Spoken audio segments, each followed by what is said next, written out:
Yeah, it's been great, man. What a journey. 4 years with the company. Did about 70 something million in terms of revenue over the last 4 years for the company. The next company I start, bro, is not gonna be from scratch, bro. I don't think it's, bro, all the work that I've had to put in, bro, it's fucking pain and suffering. It's crazy, bro, because my girlfriend then, wife now, was like setting up and selling apartments. What conversation, how were you tipped? He ended up tipping me. It was like north of like 400.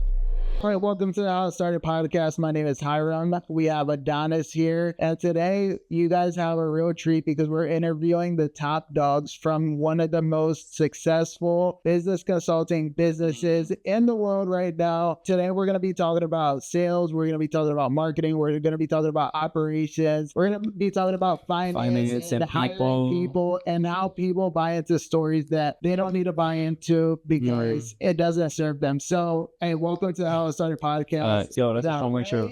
Yo, we got Nolan. We got intro.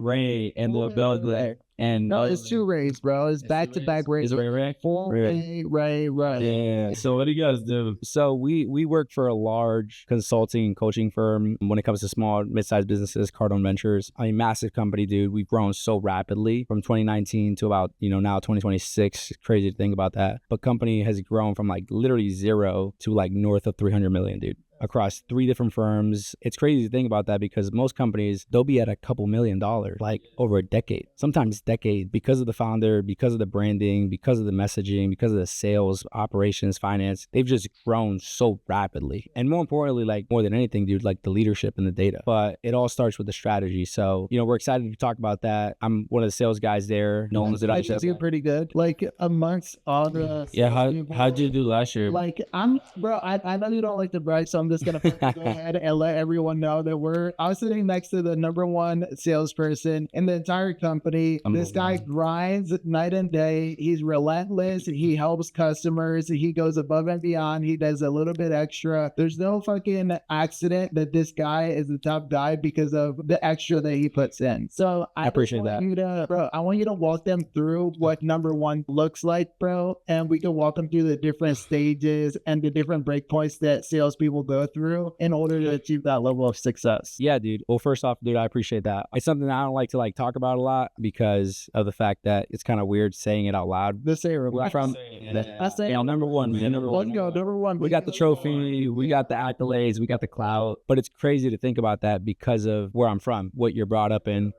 Family from Puerto Rico, grew up in various different places growing up, Orlando, Philly, came to Arizona. And yeah, man, it's just been a grind. It's been a blessing as well. Super grateful to be where I'm at and have the opportunities that I have. But it's one of those classic sayings where it's like, if opportunity doesn't come knocking on the door, you build the door. It's kind of those stories where you're on the come up and you're the underdog and you're making things happen, just like everybody out there. And so, yeah, it's been great, man. What a journey. 4 years with the company. Did about 70 something million in terms of revenue over the last 4 years for the company. So definitely been a part of a lot of transactions, generated a ton of commission for myself and been able to put my family and myself in a position where we can talk about real wealth and building that. And yeah, we got options. And that's right. I got a question. Talk to me. So you've been with the company for 4 years. Yeah. So what were you doing before you got with the company? It had to be something crazy. And then what drove you to the company? Yeah, dude. So long story short, I had a lot of my adolescence, 13 to about 18 in Philly. I got a ton of exposure to what poverty really looks like. The struggle of the regular family. That's just working 9 to 5 jobs. And yeah, man, we moved out to Arizona. I came out to help my aunt, her scale her company, small bakery, Arizona. Gluten-free bakery. Free bakery, yeah. Bro, I remember your dad teaching me on the dough. Yeah, I do that. I was solid, bro. He's good, bro. What? I would fuck the sales guy, make somebody make a gluten-free bakery. Sure. It's originary. So I helped her, dude. It's crazy to look back on that experience, dude, because, I got the experience and the exposure of what it was to be a part of a small company. Yeah. Growing on the startup, grinding. And dude, it was so hard, bro. It was just I got a lot of respect for people that start their own companies and God bless them. The next company I start, bro, is not going to be from scratch, bro. I don't think it's, bro, all the work that I've had to put in, bro, it's fucking pain and suffering. Yeah, bro. And you got to be a masochist. What was your biggest takeaway from that? The biggest takeaway, dude, was just the amount of alignment that's needed to actually accomplish something massive. There was a ton of misalignment, family businesses, startup, everybody has their opinion. And we know all about that, bro. Yeah. Dude. You like the taxes? Yeah, bro. Just like finances and marketing. So long story short, dude, company failed. I got stuck looking for a sales job. I started at Costco and Sam's Club selling AT&T services until I stopped like a mortgage officer, a loan officer, and he was wearing a really nice Rolex. I was trying to sell him a fucking phone. Yeah. I was like, bro, you need a new phone. It's broken. Like, how are your clients gonna get a hold of you if it breaks or if it gets on the water or if like the service stops? And midway through the sales process, I'm just like, dude, why am I like this guy was playing nonchalant, cool guy, bro, and for some reason we didn't get a transaction done because his card or there was something with like the financial logistics didn't allow the deal to go through. And at that point, I just kind of like gave up on the sale. Now I probably would have turned into a banker. Did you buy into the story? I definitely bought into the story. He sold the hell on me. But I was just like, I took it as an opportunity to look at it like an opportunity to like connect with the guy that like has a really nice watch, really nonchalant. So I was like, hey, dude, what do you do? And he was like, dude, I'm a loan officer. And I was like, great. What do you make a year? Right? Like, there's no way you're wearing a really nice fucking watch. It's like, we're not making it like, some money. yeah. So he told me straight up, he's like, yeah, dude, I'm doing like $450 a year. Loan officer, it was 2021. Rates are low as hell, dude. It was just straight printing cash up in those days, right? COVID happened. And I was like, okay, cool. Put me on game. Like, what do I do? He was like, well, you're going to start at Loan Depot or Rocket Mortgage. I applied for Loan Depot. They gave me the job. I was a transfer agent, setting appointments for loan officers. I was getting paid like maybe $1 for every origination. And for like those that don't know what an origination is, it means like, I'll transfer a lead to you, Hiram. You'll close $500,000-$600,000 deal for cash out refinance or purchase. what you did was transfer. And you'll get paid 1.5% on that deal, right? So you do the commission math. It's probably like 3 G's for every 600,000, right? Just like crazy number there. And I was getting paid $1 for transferring that agent. God bless them. So I didn't know that until I was like a couple months in. It's crazy, bro, because my girlfriend then, wife now, was like setting up and selling apartments. And she got really lucky. We got really lucky because we were living together at the time. And she had been a part of a lease-up. A lease-up basically means 100 plus units that a developer for a construction company builds out. And once you get up to about 75%, they sell it to an investor. And the investor buys the property, gets all the fucking residual income from it. Because she was like top 3 in sales at the time, she had gotten a large bonus. And that large bonus, like she used it to invest in me and getting my license. Cause I'm like, babe, I got to get my license. And this is where the real bread is made. Basically went through the whole course, found it online because I literally didn't have $1 to my name with those origination fees that I was getting paid out on. Keep in mind, I'm like minimum wage, dude. It's Arizona. So it's probably like $15-$16 an hour. Like it wasn't much, dude. And how old were you? It was like 18, 19. How old are you now? I'm 23. Okay, so you've been with the company since you were 20? 20, yeah, 20. So essentially, dude, got the license only to find out that there's a mortgage banker and a loan officer. Loan officers only get licensed in the state. Mortgage bankers get licensed in every state. The difference is the commission plan. Got really lucky by like finding a company on Indeed. Federal Savings Bank. Shout out to Federal Savings Bank. Taught me a huge amount of lessons there. Eric Katz, the whole crew out there. And yeah, dude, I went through that journey. Met a really good buddy of mine now named Preston. And Preston was the guy that was investing in Cardone University. And he was like, dude, do you know who Grant Cardone is? I was like, yeah, dude, I watched an interview with him and Jordan Belfort. Hated that. And Grant came off hella arrogant. It was just like, dude, a fucking dick, just straight up. And yeah, dude, long story short, I started training with him in the morning. Every morning, Preston, 7 a.m., we'd show up, do some role playing. Company was contracting, leads were getting expensive, rates were going up. I got axed, dude. I wasn't good enough to make a cut, dude. I didn't start training enough. I wasn't investing in myself. Paid a lot of bills up front, dude, that I didn't take care of at the time. That contributed to the fucking chaos that happened and why you didn't get stuck during fucking mortgages. Yeah. And where you're at right now. Yeah, dude. I think one of the biggest lessons that I learned from there, and is a saying that my buddy Chris Horn, told me in that company was men, in this world, and even just a human in general, they operate off of 2 instincts, right? They operate off of desperation and inspiration. Those 2 feelings move people forward. And I had both. I got cut from a company. I was desperate because I needed money, but I was inspired. And both fear and opportunity just drove me to like become something more. And I kept training on that platform, paid my bills through Uber Eats because I would train in the car while delivering orders with my wife while I was looking for sales jobs. My wife ended up finding an Indeed job and she was like, hey, like there's a couple jobs there. One of them was Cardone Ventures, fastest growing company, consulting business. I applied for that job, applied for several other jobs, took all the interviews. All of them offered me a job, but Cardone Ventures stood out to me because of the 3-step sales interview process that they had. What was that? They did the resume interview, then did a role play interview. They'll be like, hey, Hiram, why don't you sell me this $40,000 product that you don't know nothing about? But here's a script, here's the product benefits, features, and advantages. Just pitch it to the VP of sales. No biggie. Just the VP. yeah, just the VP. It's like Look out there, this is the brother of the owner. Yeah, an entire company. Is that who the VP is? The brother of the owner of the company? yeah. Little did I know Holy that at the fuck. time, dude. Little did I know that. So I'm going into the role play, and I'm just thinking everything that I learned about the Fed, because at the Fed there was a massive training program about like, dude, like don't let this guy off the phone. And it was just like, you be persistent. I was just persistent with the guy, dude. I didn't give a fuck, man. I was like, dude, I'm not letting you off the phone until you tell me I got a job. And I did that second interview after they did the resume interview. They loved me. One of the biggest things that they told me at the end of the interview was something that always stood out to me was the quality of your questions will determine the quality of your results. And I took that to the heart because I was like, man, To live by for sure. yeah, dude. And on a personal level, that hit me because I was like, dude, what are the questions that I'm not asking that are not leading me to the results that I want? Bro, that just shows the level of maturity too, bro, because who the fuck is thinking that deep into anything? Bro, yeah, most people are fucking brain dead and they're not fucking thinking of anything besides fucking like the minimum required to fucking keep moving. And that just shows the level of awareness too, bro, which is something that I brought up, you know, even before this podcast, right? You're a really aware person. You know when to pivot, you know when to do what, right? When to continue to press. And that was just with a little bit of information. Yeah, there was just a conversation in the back. A conversation. Yeah. So all of this, and then 2025, you became top dog. Dude, it took 3 years though. Yeah. But Hey, how was it? Do you feel like you could have done it sooner, or was it like you got it done whenever you felt like it was supposed to get done? I think it was a little mix of both, bro. I feel like I could always do more, but I also, based on previous experiences, I was more of an observer who kind of waited for permission to be great. And that's one of my biggest regrets when I look back at it, where it's like, you don't need permission to be great. yeah, You are I ready. think you do, bro. It's like, I fell into the same bullshit, bro. I'm so glad. bullshit, bro. And so did he. So, bro, what was the mindset shift? Because if you became great in 2025, You started 2022. Yeah. but clearly you were always fucking great. You don't just wake up and be top dog for no reason. There was a pivot. There was something, bro, that triggered, that fucking lit a fire under your ass. You've been with the company for 4 years. Yeah.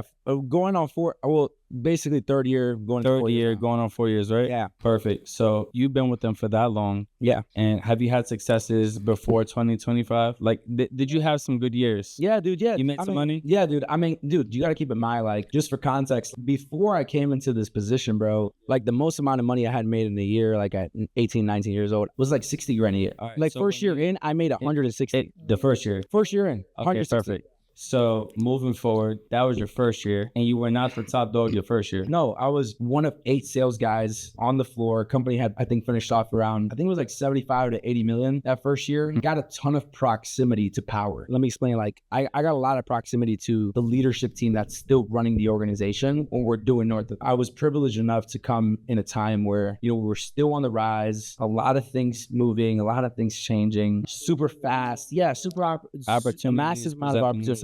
And I'm sure you're the kind of person that sees an opportunity and you insert yourself into that opportunity as fast as possible. Because as we know, opportunities are like windows. If you don't fucking jump through it, it's gonna close on you, bro. So Yeah. it's a time crunch. Totally. But what was the difference between that 160 grand that you made your first year and then becoming the top dog in 2025? And I'm not going to ask you how much you made, but if you weren't the Over 600,000. yeah, if you weren't, I'm not gonna say either. but if you weren't the top dog your first year, right, and you were your top dog in 2025, what was the pivotal moment for you, bro? Did you fucking wake up in cold sweats one night and was like, I need more money? Like, what triggered you, bro? That's a great question. It was a culmination of things. It's never one thing that's going to get you over the line. The first thing, dude, I think it was just the belief of I deserve more. It's my time, bro. Yeah. Like, Almost that like, dude, there's no reason why I can't be the guy. Like, why can't I be the guy? Like, what's stopping me from being the guy that is being brought up on stage, you know, being highlighted, being shown as the example? I started asking myself that question, like, dude, what does separate you, bro? What do you think it is that why weren't you getting the recognition? Because like I said earlier, you are this fucking God's gift to fucking Cardone Ventures, but eventually, bro, you are that type of contributor. And you just produced, bro, $80 million over the last 4 years is crazy. Bro, you've shown results, bro. yeah. Right? right? And that's the one thing that you know, that Nolan knows as well. Results don't fucking lie. We could talk all we want, bro, but at the end of the day, if I have the fucking results, what are you gonna say to me, bro? Yeah. You can't say much to me, dog. So what was it, bro? I think it was a burning desire to help my family, a burning desire to, it was just hella urgency, man. It was like, dude, I had just found out that I had a daughter. I'm 2 months in, I'm seeing my wife like's belly grow. I'm just like, fuck, dude, what movie am I creating if my daughter's watching it? Like, is my daughter like watching a movie of like, damn, this dude's a badass. Like, outside of whether or not they're bad. Or this dude's a fucking loser. What movie am I creating for my daughter to watch? Is she gonna be like, yo, I'm proud of this dude. Yeah. Like, thank you for everything you've done for me, Pops. Or is she gonna be like, dude, like my dad like fucking sucks? And there's plenty. And for me, it was also like a realization of, I'm sure we've all had this experience where it's like, dude, time is just slipping through our fucking hands like smoke. Like, it's just going through our hands. Dude, before I know it, these years are gonna feel like months. And these months are gonna feel like weeks. Absolutely. And we're gonna look back and we're gonna be like, dude, were we enough? And it's not gonna matter in 500 years from now, right? But it's like, in the moment, for the people that are witnessing our lives, is it worth it? Dude, it goes back to what something like Hiram told me before I got into sales, because the reason why I got into sales was because of Hiram. Like, I called him, I was like, Because you had an example of success, bro. Yeah, Is that bro. it? Yeah, bro. I was doing videos. I went to this guy's house to pick up my uncle that just got out of jail, right? And Hiram received us with open arms, and he was just like in his big ass crib with all these fucking cars in his parking lot. Hellcats outside and Yeah, shit. Hellcats outside. I'm like, what the fuck does this guy do? He's like, yeah, dude, you know, I'm a GM on the dealership, blah, blah, blah. Like, oh, pick up your uncle, go, right? But I just remember seeing that shit, and I'm like, dude, I need to call this dude. And at 18, I'm calling this dude, and I'm like, yo, what the fuck do I do? Because you wanted more out of life. I wanted more. And you know what he told me, dude, that like really resonated with me? He told me sales isn't about the money. It's about the experience you provide for the people around you. Bro, dap me up, bro, because that is fucking strong. That was some shit. I don't even know if this dude remembers. Bro, I don't even know. That is just, Think about this though. But- At 18, being able to receive that type of fucking for sure, bro. intricate message. Because at 18 years old, bro, What the fuck does that mean? what the fuck does that even mean, bro? At 18, he had a decision to make. I had a decision, bro. I went to the Marine Corps. He went to the fucking Army. Bro, we figured it out. He's like, don't go into the Army. Every lesson that you can learn at the Army, you can learn in sales. And I remember having that conversation, and I'm like, damn, bro. And then I'm like, yeah, I'm an arch fan, but I'm stressed out. I'm like, dog, I need to make money. Like, I need to become something. And I just remember receiving that message. And it goes back to like, you need to be in the right place, in the right mind frame to receive certain messages. You'll be told the same thing in different ways throughout your whole life, but it's, are you in the position to receive that message?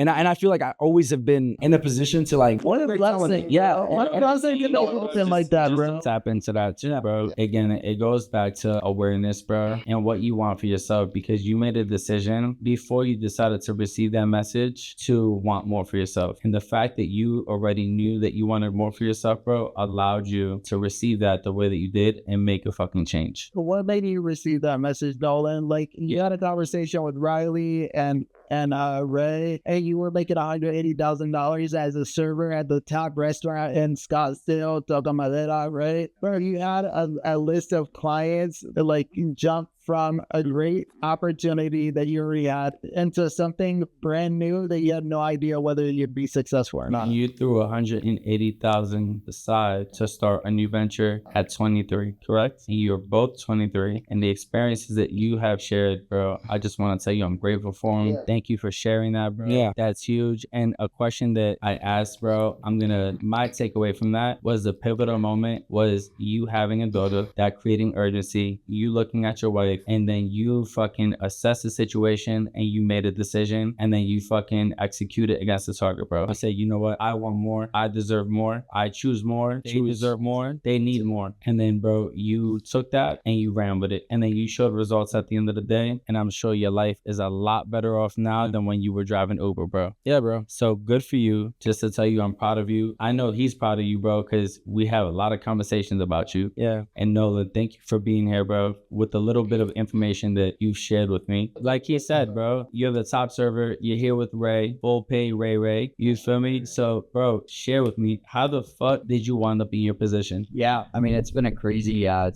ride. But I mean, even just going back to what you said, like, how did I end up making that decision to move over? It started like really back in 2020 during COVID. Like, I went through a phase where I was partying. Like, I was just kind of almost like feel like I was throwing my life away in a sense. Every day drinking. Yeah, were you throwing your life away? away? What do you consider throwing your life away? I think not pushing myself to the potential that I'm capable of. So every day I was going to bed and I was like, I don't think I gave it. Like, there's more. Yeah.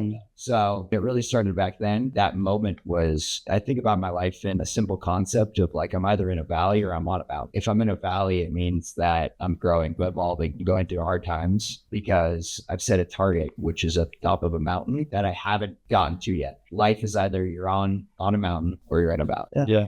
And my Bro, scale versus scaling. Yeah. so clear as day. Absolutely. And so for me, dude, I was at the restaurant for 3 years. I had no experience. While you were at the restaurant, were you in a valley or were you on a mountain? When I started at the restaurant, I was in a valley.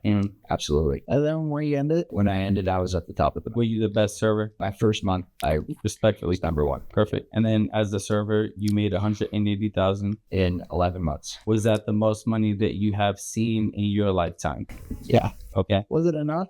So now that you've seen that, It was like, dude, I'm just scratching the surface. Free, bro. Free. That's $180. because at 180,000, you already know what your life looked like. And then you met who? Well, first was Riley. Okay, so you met Riley. Shout out Riley, by the way. Shout out that's a free. That's free. Yeah. Oh, fact. Riley's a really good fucking guy. Top, He's a top 4 for freeze. Yo, top of the first, and you know, Top 4. I'm not gonna fucking hold nothing back, bro. You're a savage, bro. Yeah. Dog. Yeah. Thank you for the experience. This guy. Right. Wow. Shout out Riley. I like that shit. Hey, you know what Riley is? Good fucking dude. He's the king of the Ozark. He's a good fella. Yeah, he's a good fella. He's one of us. King of the Ozark. Nah, boss. Sure. Whoa, boss. What? Boss. What? Let's go. Shout out to you, bro. So you met Riley. Was he one of your customers? He was. Okay, so he was eating at your restaurant. Yeah, he brought in 3 of his clients, dude, who are now elite 250s. And that's just a term for like somebody that like has invested like $1 million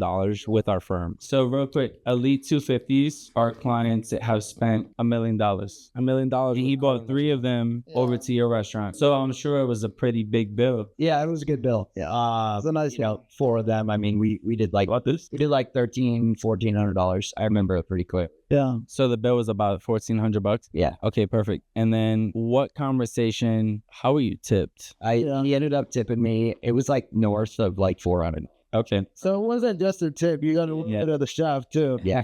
So the bill by itself was about $1,400. He tipped you north of $400, and then he obviously saw something in you enough to have a conversation with you. And what do you think that was? What experience did you provide for one of the top sales agents who was probably making north of $500,000 to reach out to you and say, "Hey, I think you would be a great addition to our team, and you would do great things." What do you think you provided for him to have that conversation with you? That's a great question. And it's interesting because it actually wasn't on that first interaction where that happened. Yeah. I ended up like saying, I really enjoyed like taking care of you guys. I'm glad you had a good time. And I appreciated the generosity and their gratuity. I ended up giving him one of my business cards that I had made where I was like, hey, if you ever come back or ever want to come back, reach out to me directly. I'll book your reservation. Yeah, so I take care of you. Absolutely. And I've already updated our notes with exactly like what you don't like, what type of person you bring in, what type of dinners you want to have, what seats you like, to the point where it was like, dude, there's no way to say no. I love it, bro. Yeah. You know what? When you're first starting, bro, you don't have a lot of clients. Yeah. Bro, it's you feel like you're not doing enough, and that's because you're not doing enough. And what you did was a little bit extra. And what you did, bro, was what we're trying to accomplish at scale, which is this personalize the message, personalize the experience. Absolutely. In order for them to feel special, bro, because they deserve to feel special if they're at a fucking top-notch restaurant,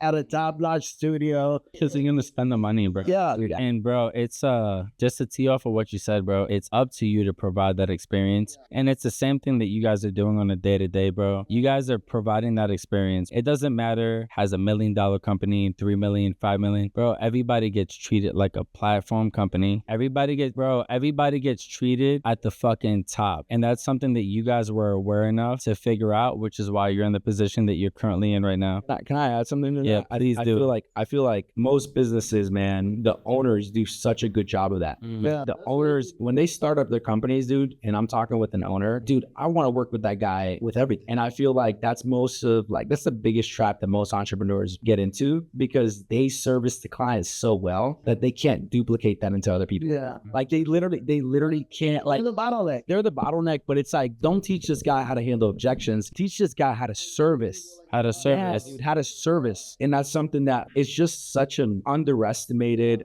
overlooked skill set, that if you're in a service-based space in general, you own a service-based business, you need to be teaching your people how to service people. Service is senior to sales. It always will be. Bro, I want to ask this before we move forward. Please. So here's the thing. I didn't know that, bro. And bro, you're so young and you're so knowledgeable. I didn't know that until JC came on board, bro, because I've just been so used to like making it happen anyway. And losers, winners, bro. I worked with everyone, bro. And guess what? The fucking job still got done. Yeah. You know what I'm saying? So being able to fucking have JC come in here is just like, it's refreshing to know that someone just fucking pays attention a little bit more and implements what you're saying, because it's, hey, some will, some won't. So what? If you're just running into people that won't fucking take in the information, no problem, bro. It's great meeting you, but it's time to fucking reassess the situation and bring someone on board that's gonna fucking, that you have influence on. Yeah, dude. So that's the biggest thing. Outside looking in, like with Nolan, like that was because I went to the restaurant because Riley referred me to him. Called him, right? And I called him personally. Yeah. Why did you call him? Was it because you had enough trust in Riley, bro? Because Yeah, totally. he set a good example. You knew what kind of person he was. You've gained enough rapport with me and trust with me, bro, that I could take your word that this person's going to be a great referral. That was 90% of the reason why I reached out to him. The other 10% was because Riley was just like, hey, this guy's a really good dude. He's got a good heart. It goes back to our point. He knows how to service people. He's an expert in his like field. He knows what he's doing when he's talking to you. He booked me like a last minute reservation. This motherfucker's always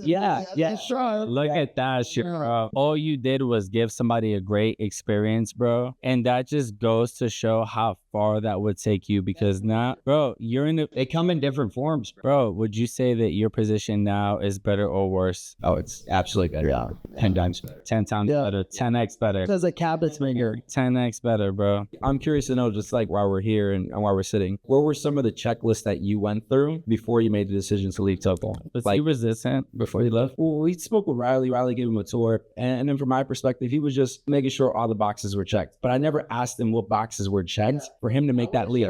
He was working, dude. Like how much were you working? I was working 3 nights a week. 3 nights, and you made 180 grand in 11 months working 3 nights a week. All right, so let him answer this. And then I want to know what boxes I checked off for you before you decided to do me and Wood. I want to also share what boxes Ray checked off for me. So, bro, I have a business. I built this up, bro. I own like the operations, and then I go work for something that this motherfucker came to Vegas for 2 days and convinced me to fucking join the team. First, I thought we're just start. Oh, Bro, the library was talking about 10 times. bro, it wasn't even 2 days. It was like 2 hours over 2 days. I feel like it was 30 minutes over 2 days. Yeah. I feel like he sold you quick. No wonder he's. I'm gonna easily sell. Yeah. No, it was When it makes sense, it makes sense. good position, good message, right time. Yeah, so what was it for you? What did it check off? Check boxes. I mean, there were all these little ones, but like the big one, dude, was I couldn't see the top, what the potential was there. Like I had gotten to the point where nobody made more money than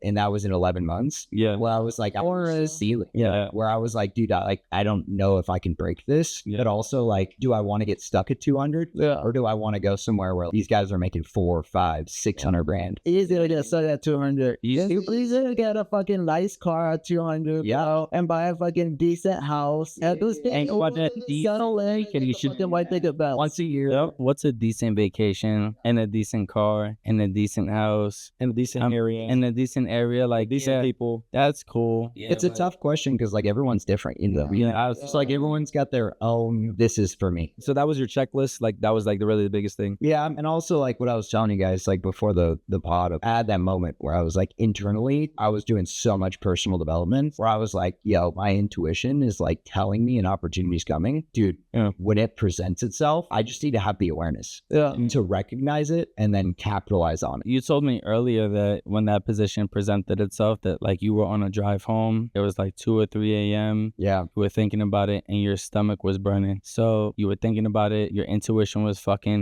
going crazy. What was the pivotal moment that you said, you know what? I'm going to give up 180K at 23, which a lot of 23-year-olds are not making 180K. You're the there's something got a college year-old. Yeah, bro. Or you just not Getting out of college. That's just good out, bro. They might not even know what the fuck they want to do. Yeah, bro. They're getting out of college, getting out of the military, getting like So working 3 days a week. At that point, I was just like, dude, like I'm looking at these entrepreneurs and like these multiple 9-figure like net worth people I'm taking care of. And I'm like, dude, how do I get to your position? I've now like maximized like this of like, hey, I can take care of you and I can provide a one-of-a-kind experience where you'll never go somewhere else and feel what you had with me. Dude, I want to be in your shoes. Yeah. Like, I want to build a company. Yeah. How long have you been with CV? I'm going technically into year 2. I started with them last April. It was April.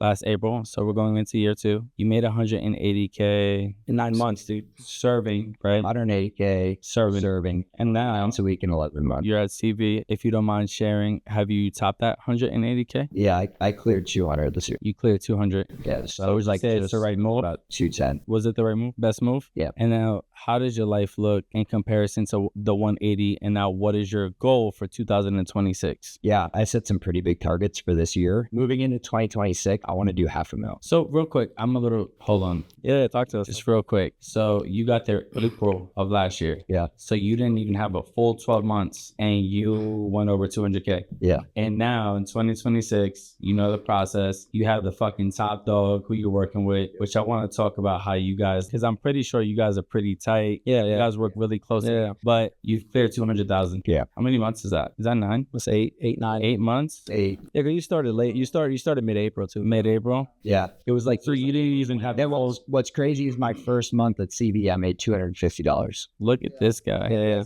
I love him too. And Yeah. thanks for coming. Yeah, what a dummy. Staying there for 200. What do you guys? Okay, so explain to me what you guys do exactly. So Nolan, I'm gonna start with you. Who do you serve? What do you do? I mean, we're basically just advisors, dude. We go to the events, we work with the clients in person. So it's a lot of like relationship building, but also like when you're at the events, it's transactional time because it's like, hey, dude, you're here for a reason. And my job is just to figure out and uncover what is that reason? What is that thing that brought you here to take you away from the business? And how can we leverage what we have access to with brand and system to make your life easier? Just to add to that, we're an events-based company that sells business consulting services and education. And we have events happening every single month. Tickets for those events range anywhere from $500 to $5,000. Are they at the same places or do you guys travel? Between Scottsdale and Miami. So, we work around the client's location and making sure we get them scheduled in. But yeah, so tickets get sold for that price. Clients come out, they understand really what it is that they don't know that they don't know. Like they really get clarity around that. We help them by moving them through our client journey that moves into consulting and deeper educational one-on-one training with them. Products range after those $500 to $5,000 tickets from anywhere from 40 grand all the way to $500,000 or $1 million. So would you say that you're helping clients find clarity? Yeah, dude. Because a lot of them don't know what they don't know. Yep. That's like the biggest thing, dude. Like, Okay. You just hit the nail like right on the head, dude. It's most companies that we're working with are service-based, just like the same ones that you work with. And they're really, really good at what they do. The what and how they're really good at. Yeah. Where they drop the ball is the who and why. Who do I bring on? When do I bring them on? Why do I bring them on? And how do you figure that out? Yeah. Brandon figured this shit out already, bro. Yeah. Hiram be more enthusiastic than we are sometimes about it.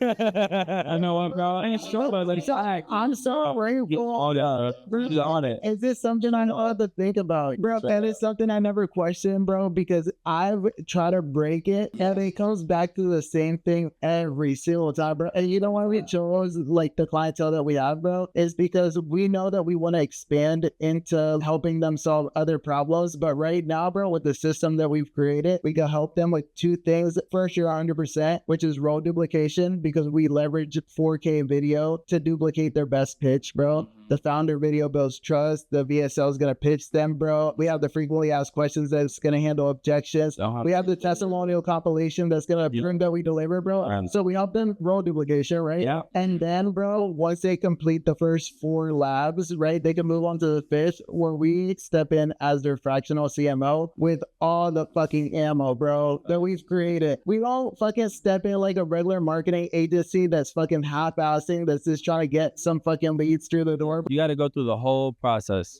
from beginning to end, from the assets lab, the brand lab, the site lab, the VSL, the expansion lab. It's an entire process. The whole journey is curated and created around these business owners between $1 to $8 million for that. With that, we can win. If we can't win, we don't want you. Yeah, we don't want you. Yeah, that's why I feel like what you guys are building is so powerful, dude, because most people aren't thinking like this, and the way the economy is moving, the business world is moving. Like, you're going to need content. You're going to need a very clear marketing strategy and a container. And the assets in order to actually launch it. You need the clarity first, and we help them get there first. You know what I'm saying? And we have a process to get the right things at the right time. Therefore, you can be successful. And it's all coming from the awareness that I've gained from Cardone Ventures.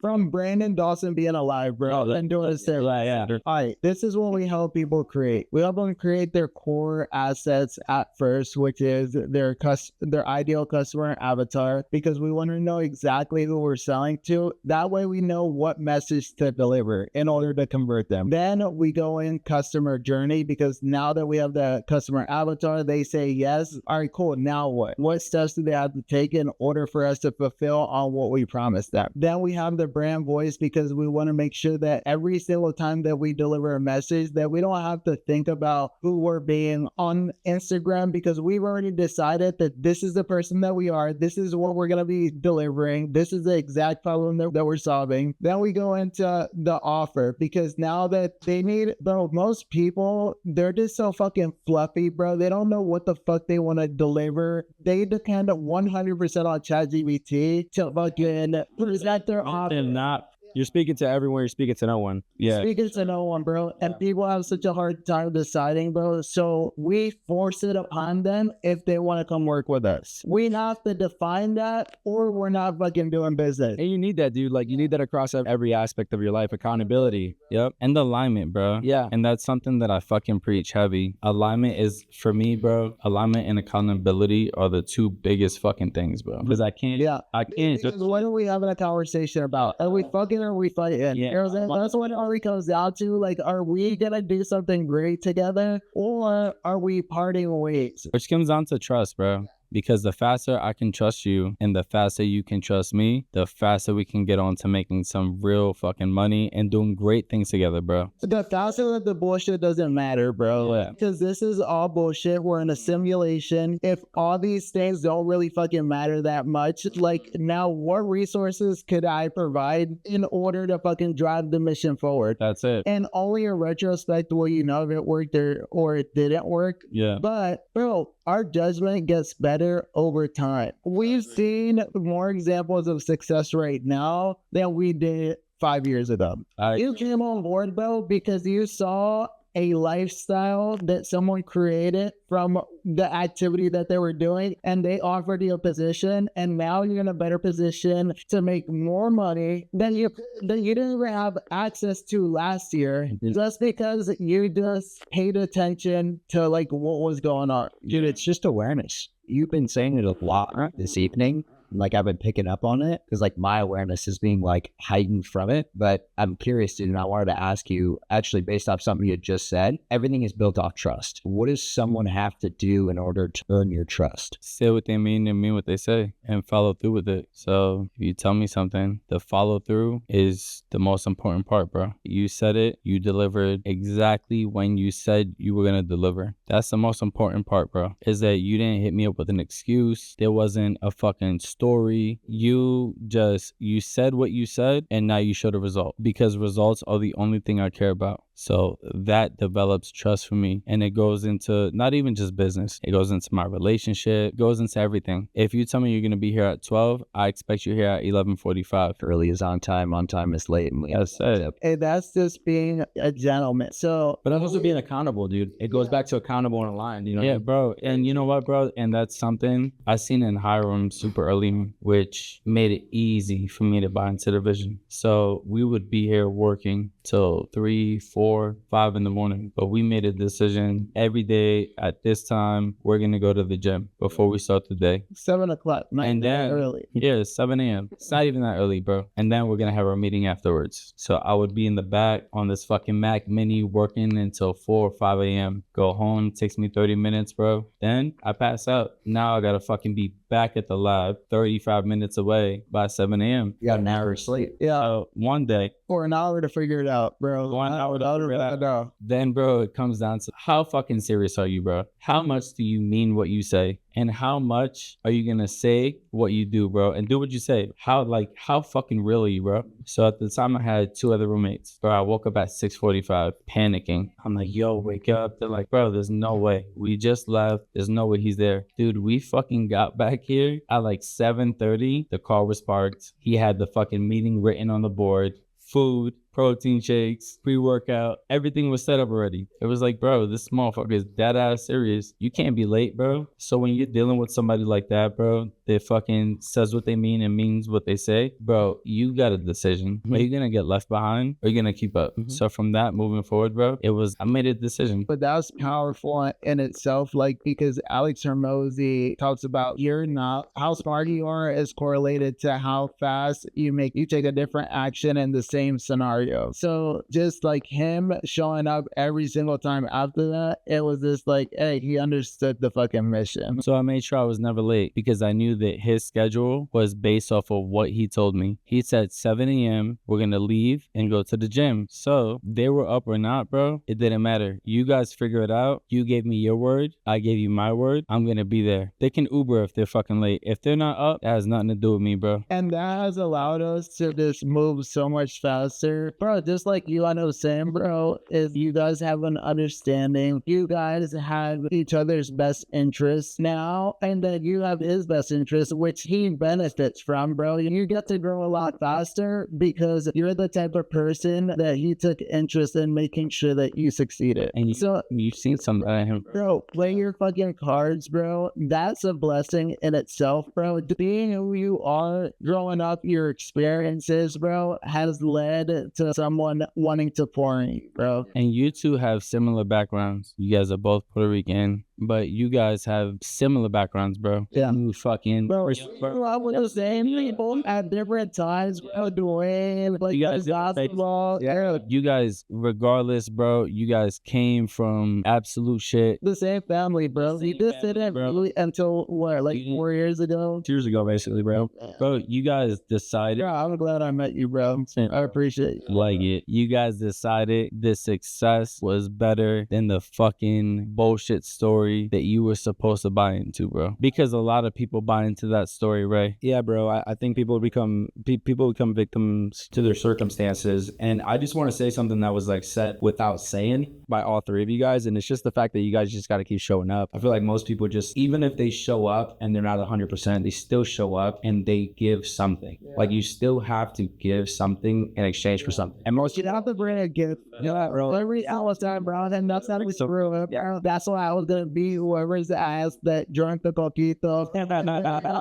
Because, bro, I wanted to enjoy that fucking experience. That moment, yeah, that moment. That's the part of the little things like we were talking about, taking out the trash. Those little things that most people just don't pay attention to, and they just either decide not to show up, and if they show up, they forget about the little thing. They forget about what really like pushes the needle forward, and they just focus on doing the minimum. Yeah, doing the minimum, dude. Or like, and it's okay if they didn't even get to the minimum. Why is that okay, dude? That is unacceptable. That's no one I want to be around. I'm gonna tell you a story about him, bro, and what brought me into the vision. I'm gonna tell you too, Nolan. So I had back surgery back in 2023. I got diagnosed with spinal stenosis. I have a dislocated disc. My fucking L5S1, it's going to the left, it's protruding, it's killing my fucking nerves. So one day I woke up, took a shower, my leg went numb, and I collapsed. Wound up in the hospital. So I was in the hospital for 3 weeks, July 2025. job. Couldn't work, couldn't walk, couldn't do a lot of shit, bro. So it came down to surgery or getting an epidural. So surgery was the first route. My surgeon, thank you, said to me on surgery day when I was in pre-op, he said, bro, I'm not doing the surgery because the chances of you making it off of my bed, slim to none. Yo, he gave me a 50-50, but I was in so much pain. You know what I said? I'll take the surgery, bro. The anesthesiologist came in. I signed the paperwork. Then he came back in, and he was 4 years older than me. He said, I got these gray hairs, bro, not from age, but from losing patience on the table, because this surgery takes a lot more than it gives. And I don't want you to go through that. And I don't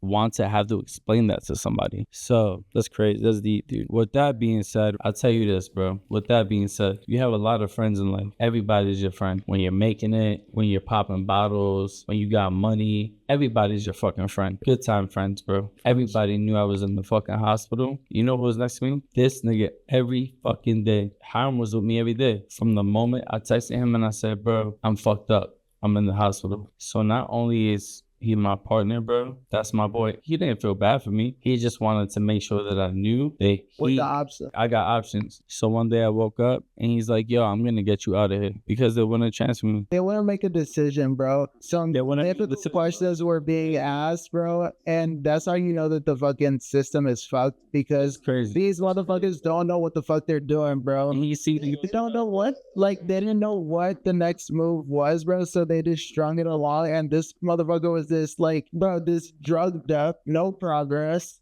What the fuck is this? What was he doing here? So I pulled him out of the fucking hospital, bro. I took him to another hospital, bro. I made some calls to people that like were in the industry, bro, and they told me where he was. So I fucking went over there, and then, bro, it was a crazy fucking journey. What's up? But Story short, my boy. don't buy into the bullshit, bro, of anyone. Ask the questions. Don't accept anything that's truth until you fucking validate. Yeah, my boy telling that, bro. He made a decision. He followed through. I fucking listened to what he fucking told me. And at the end of the day, bro, Here we are, baby. here we are. Yeah. Hey, bro, we rock it. Let's go. Let's go. Figured it the fuck out. So with that being said, bro, if that's the person you take under your wing, bro, you got a fucking huge obligation, deeper than the fucking sales shit. And the faster you guys figure that out, the faster you guys get to being more fucking to who you say you are, bro. How do you contribute to each other's? Yeah, that's it. Hey, bro, Ray has fucking options. He can work with this guy. He can work with this guy. He can work with this guy. How can you get better at asking questions so you guys can just work together and he can feed you deals and you can close shit too? Yeah. Bro, is this, you got to contribute to the max, which means that you have to prepare better than anyone else. Bro, if you want to work with Ray, bro, it's with or without. So you have to contribute value. And bro, you just got to keep up, bro. Are you here for a season or are you here for the fucking long run? And bro, either way, it's good. You know why? Because with or without. Because this shit doesn't fucking matter. Yeah, as You know what I'm saying? Because your life is gonna go on, his life is gonna go on, bro. Benefit from the fucking relationship that you guys have now, bro, because it's gonna change later on, bro. And I'm only telling you that from experience. I got to experience at different stages, and you get to experience a more experienced Ray, bro, which is such a blessing because the one I got to work with was pretty cool too. And now you got an even cooler version. Now you got a version, bro, that's been through it and better than that, bro. Nothing. Bro, there's nothing that's fucking better than that, bro, because when somebody already has that, bro, under their belt, it's a blessing, bro. When I fucking linked up with this guy, so backstory, we used to work together. He was the GSM, I was in sales, I was the top dog in service, at the same dealership. We both made a shit ton of money, but I seen this motherfucker pulling up Hellcat T-Rag, fucking Charger, all of the shit. And I just wanted to be fucking close to this nigga. So when he opened up this, bro, and he was out of the dealership space, I was like, damn, fuck is he doing? I got to have a conversation, bro. And then it made fucking sense. He defined everything. It just made fucking sense. So same with you guys, bro. It makes sense for you to have him around. Makes sense for you to have him around. Bro, you learned more. There's a reason for you guys to be fucking linked up right now, bro. Make as much as you can, bro. Buy yourself a house. Get you a little fucking bad bitch wife, bro. Just make it make sense, whatever making sense looks like for you, bro. Take as much as you can from this fucking moment in life, bro, because I'll tell you this. We're going to scale this company to 125 mil. He hasn't met his future partner yet. I haven't met my future partners yet. Whatever that looks like. But right now, we're benefiting from each other. Benefiting from each other, bro. Bro, Might be it or not. We're making it easy for each other. Whatever we can take off each other's plate, with pleasure. It takes a village, and just like taking out the trash, bro. Bro, we don't care if we're taking out the trash, mopping, bro, cooking, cleaning, bro. Like, there's no shame in our game, bro. We are entitled to anything, and we are prepared for anything, and we will do everything required to fucking win. Whatever it takes. And that's a fact, bro. And that's one thing, dog. When I got out the military, bro, I had a hard time transitioning. And then I met him, bro. And then he reminded me that there was a fucking standard. There's like this standard, bro, where it's you have to do just a little bit more because that's what separates us from everybody. That's what gets the win. And that little bit more, bro, paid for my entire lifestyle, my life, the things I want, bro. And that was my push. It's one foot in front of the other, bro. It's my 15-mile hike with a swollen fucking ankle that I sprained last night, bro, but I'm gonna make it to the end. That little bit more, bro. Every single time. And that's what he reminded me by being here at 7 a.m. So then I made sure I was here by 7 a.m. And bro, that accountability, bro, and that alignment is gonna take you to the very fucking end. Every single time. Because now it's accurate information. Because you don't know what people say, you don't know if it's true, you don't know if it's not true. But once you could count on the other person to just fulfill every single time, now you have another piece of accurate information. Yeah, and that's how that relationship developed. Yeah, it goes back to what we were talking about initially, like it's alignment and accountability, you know, like, and trust. You know, you build that over time. You build that through those hard times that you go through together. That's why I have a lot of respect for people that go through like the Army and military, because you guys are just like wired different, dude. It's like whatever it takes, dude. Like, we're gonna get the mission done. Whatever it takes. And that's why it was like super impactful when you told me that at a young age. It was like, bro, you're gonna go through that in the sales, and you're gonna find out really who you are through the journey that you're going through in sales. And that's why I got a lot of respect for people that choose sales, because it really isn't about the money and the cars and the nice vacations. And it goes back to two things. It goes back to the experience and providing for other people, and it goes back to the experience. It goes back to the exchange that you have with yourself too. Like, there was something that I heard the other day, and it was, you know how that saying goes, winners never quit and quitters never win. Yeah, but it's like winners always quit. They always quit lying to themselves. They quit hanging around distractions. Yeah, they quit buying into the bullshit. They are always quitting. Winners win because they quit the things that prevent them from winning. And you know what allows them to quit, bro? And that's one of the biggest things that I realized, like, just hanging around, you know, the people that are like constantly winning. It really starts with first, like, quitting. You have to quit lying to yourself. All the things that you've been told, like, you have to be honest. You have to be transparent. You have to be accountable. You have to be the alive. truth Like, will set you free. You know what the difference is, bro? Is realizing that you can say no. yeah. Realizing, bro, that not everything needs to be a yes. It's okay to fucking say no if it doesn't align. Bro, there's so You don't owe anyone anything. Yep. What the fuck are you trying to please this motherfucker for, bro? So when you figure, bro, that I told you this earlier, right? I ran across some fucking accounts that were gonna be fire deals, bro. Big deals, big money, huge commission. But me being aware and realizing that that wasn't the type of client that I wanted, bro, because of whatever reason, I let it go. You know why, bro? Because not all money is good money. So I figured out how to say no, bro. Because No is powerful, dude. No is powerful. because when I was younger, bro, if I seen money in front of me, yes, every single time, until that one yes turned into a big enough headache where it cost me money. So, bro, learning no is the most powerful thing. And that's why with winners, bro, decide to fucking quit at, this isn't right for me. I'm going to pivot. I don't need to fucking fulfill or see this through, or I don't owe you shit, bro. Bro, at that point, you're the strongest motherfucker in the room. Yeah. The strongest, You bro. draw the line, you set the standard, and you begin to form a system that will allow you to rise up to where your goals are. Just by saying no, like, that's why it's really powerful, dude. And it's something that I feel like isn't talked about on that, because people always do things, going back, people always do things out of desperation. More often than not, they never do it out of inspiration. And so, like, they're always saying yes because of the mindset of, hey, I don't have enough, or I'm not enough, or, you know, I need to have it. It's like a big scarcity mindset. And poverty is a warfare. It's a spiritual warfare. Poverty is so ingratiated in who you are, especially when you come from it and you see it, dude. Until, like, you say, I'm gonna quit looking at it like that, and I'm gonna quit saying yes, can you actually ever move past it? And I just don't feel like it's talked about enough, dude. I think it's brushed over. I think we get a couple of things like online that you hear about it, you're like, oh yeah, that makes sense. But I think it's not drilled enough to align with people's targets, and there's not enough people holding anybody accountable to those, you know. Because but also it's like, It's like, who cares? Bro, because they're not talking about it, bro. Yeah, they're not talking enough. Because they're not talking about it, bro. And real shit, right? So the one thing that we fucking don't fuck with is gatekeepers, because we want everybody to fucking win. Yeah. Why would I not want you to fucking win? Bro, you win, I win, we win. Bro, let's just fucking... Bro, there's enough money for everybody in this fucking seat to make some fucking money. And there's no excuse to not make the money. Bro, none, bro, because it's being printed. It goes back to when you were serving, you had a Civic Si. Then you fucking hit it big. You had a great fucking month or a great year, whatever. You bought a fucking, is it a brand new C63S? 2023. Perfect, bro. Super sick last seat. So you bought, is that a V8 still? Bi-turbo? Yeah, so you fucking avoided getting the inline 4 hybrid. That'd be stupid. Which is the best, Bro, you made the right fucking decision. I made it on purpose. I was like, bro, I'm not doing that.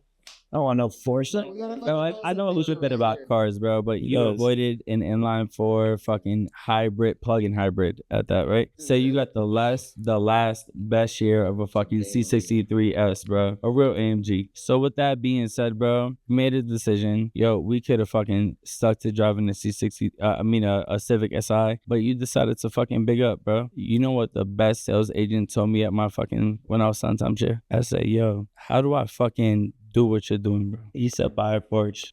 That's what he told me. But you gotta do it then. Bro, he started leaning on you. Bro, he told me to buy a Porsche, and I was fucking stuck. I'm like, what the fuck? He said, put some water on your face. Like, what the fuck did you just? He said, yeah, bro, buy a Porsche. He's like, you got kids? I'm like, nah. He's like, you got a wife? I'm like, nah. He said, okay, well, I got a wife and a kid. I want to buy a Porsche. I was like, why, bro? He said, because now you have no fucking choice but to make all the money, bro. Now you have no fucking excuse. You got to put food on the table. Your kids expect the most. Your wife is a stay-at-home fucking badass bitch that wants to go to Cabo and drink fucking Mai Tais for a week straight. 2 weeks straight. And now you got a $2,000 fucking Porsche payment. So now, bro, you get to decide if you want to be a man and make all the money, or if you want to be a bitch. Go buy a Porsche. I want to be a man. I don't know. Yeah. So yeah, I didn't buy a Porsche, but I bought an AMG. Hey, so all right, I want to wrap this up with this. What's the target for this year? What's the one thing? Actually, I want to wrap it up like this. PPF. I want to wrap it up like this. This has been on my mind. New year, new you. What character are you choosing? What does that look like for you this year? I mean, to be honest with you, dude, like, it's not, I mean, yeah, it's a new year. It's the same me. Like, I'm not changing anything other than, like, the amount of urgency and the amount of action I'm taking. The habits, the things that I do on a daily basis, like, those aren't changing. Like, I already operate pretty high level. How you want to operate? To the point. Can you operate better? Of course. What would better look like? I would say, not as I cut you off. No, well, it looks like, it's good, dude. I was just telling Ray this, like, it'd be less thinking, more acting. So you have enough information to make a decision. Absolutely. Yeah. Perfect. So you made over 200K last year. Yeah. What time do you wake up every day?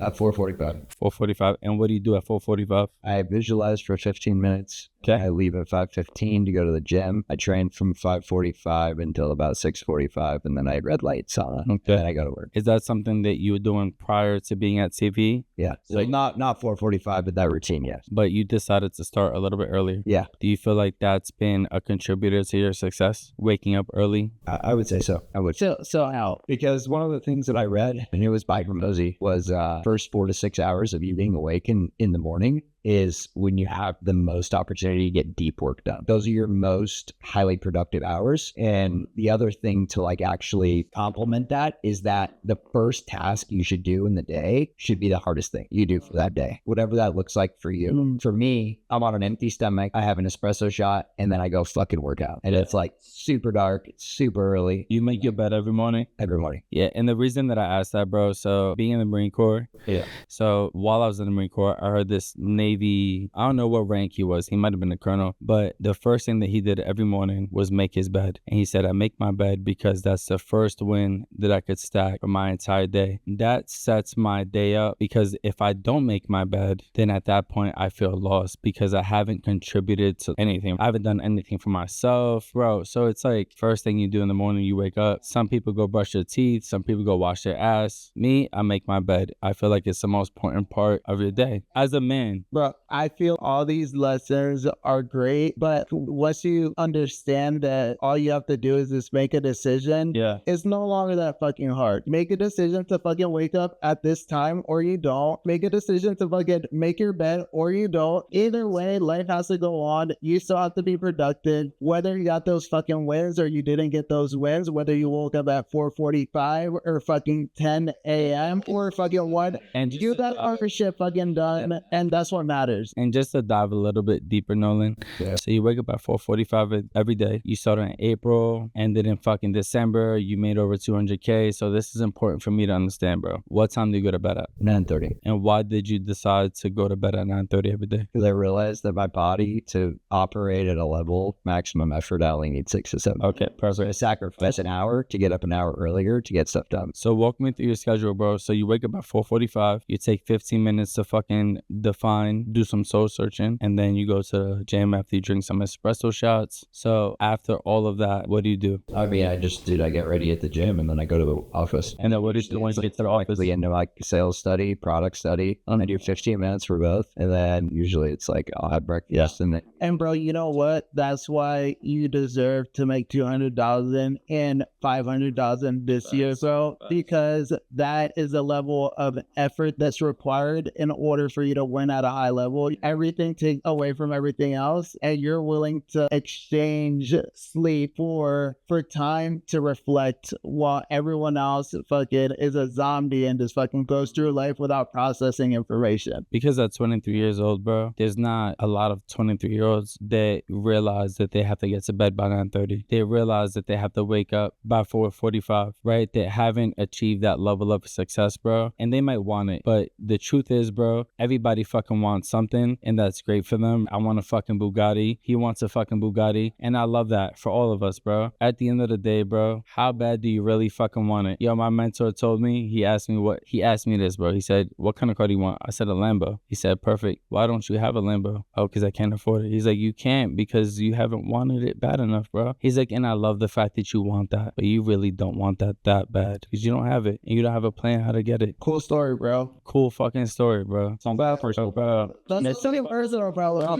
But you want to it's a fucking personal problem, bro. So I'm 33. I'm 10 years older than you, bro. I just want to let you doing a great fucking job. Do better. Continue to fucking excel, bro. Also have some fun, bro, because what the fuck are we doing this shit for, bro? Experience life, bro. Try some new things, bro. Dabble with everything because you don't know what the secret recipe is, bro. You're 23 years old, bro. You don't have enough fucking feedback to know whether this works or not, bro. What I've learned is that you gotta choose something, and regardless of what happens throughout the day, bro, you gotta make it happen anyways. So it's cool that you want to feel like a certain way. You got the fucking red light going on, but you got to do it anyways, bro. The mission is the most important thing, whatever it takes. You remember what we talked about earlier? So we're going to wrap this up like this. Where can they follow you on social media? Are you on Instagram, LinkedIn, like website, whatever, bro? Yeah, it's just going to be Instagram. Instagram's the best one. It's just going to be Nolan Parrish. Super simple. And they can DM you on there? 2 R's. Yeah. 2 R's. Hey, Ray, yo, bro, how can they find you, bro? This guy's famous. Look up. I know how you can find them, but I just wanted to tell you. Yeah, look up Full Pay Ray on Instagram, Ray Sierra on LinkedIn. Super active on both platforms. So if you're looking to grow, not only from a personal development standpoint, business standpoint, sales standpoint, click the link below. Go follow me. Go DM me. Go message me, man. I'm an open book. I have all the receipts. I have all the stats. And you're about to have a website. Yeah, and we'll have a website. So look me up. And yeah, man, this is the beginning. So there's massive opportunities for anybody that's looking for them. You just have to keep your eyes peeled, keep a high level of awareness, keep a high level of patience, and seek wisdom, dude. Above all, there's plenty of people that go through, just like, don't ask the questions. It goes back to what I was told during my interview for this job. It's like the quality of your questions is going to determine the quality of your results. And if you ask better questions, if you think about the questions before you ask them, you're going to find the answers. And more often than not, the answers are within us. And if they're not within you, they're within within other people. So you need to get out there, meet people, look for them, and you're going to bump into somebody. And you just have to be in the right place at the right time to receive the right message that'll carry you for a long period of time. And it'll just be ingratiated in you and just become a part of your identity. So a big part of it is just, again, keep ears peeled, or your eyes peeled and your ears perked in order to receive that. And by DMing you guys, what can they expect? What kind of output or conversation can they expect? What services are you looking to provide for people to DM you guys? Just straight value. Anybody that's looking for growth, dude, if you reach out to either one of us, dude, all you're going to get in return, dude, is more value than you probably ever received from anybody in your life. So don't hesitate. Again, we're an open book, open door. Just come knocking. For those that are brave enough, sometimes you don't even have to knock. The door's already open. Just turn the doorknob and is there like a specific business owner, or is there somebody specific? Should they be making $1 million a year plus? Can they be, so who is it specifically that should be contacting you? Founders and owners that are doing over $1 million in revenue, dude, reach out to us. It doesn't matter what industry you're in. Business is business. You know, whatever you sell is what you sell. And I mean, dude, we help them very, very plainly. It starts with strategy. It's understanding how you can scale this thing the right way and what you missed along the way that's preventing you from getting to the next point, and then understanding what's at that next point. Because most people don't have the discernment or the curiosity to know that. So they get stuck there and they blame it on their circumstances. They blame it on the people around them, and they victimize themselves rather than taking accountability and getting everybody aligned around them and building enough trust to get after the mission and executing it at the right pace. So you guys are definitely, it sounds like you guys are bringing clarity in between these specific revenue points. You can help these business owners identify where they're stuck at, where they have a bottleneck at. And you can help them get past that bottleneck onto the next point.